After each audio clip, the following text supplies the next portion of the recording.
Ayan po, sunog na ito sa likod po ng ano, andito po tayo sa may Baliwan po, sa likod po yan ng Francasio Street. Dito sa may San Leonardo yan, yung nasusunog na yan, no.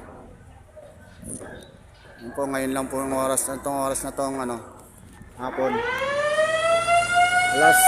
Mag-alas 4. Yan po, napakalakas po niya, no. Ito yung bombero. Napakalakas po ng sunog na yan, no.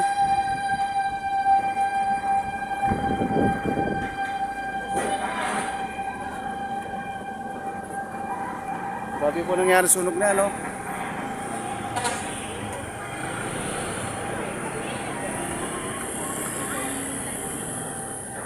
Shhh! Uy! Tara! Baka lumabot dito yan, no? Yung kuryente. Basta na tayo. Dito na lang po, oh. Kasi delikado po, malapit na po dito yan. Malakas pa yung usok. Tatabing kanto lang po eh.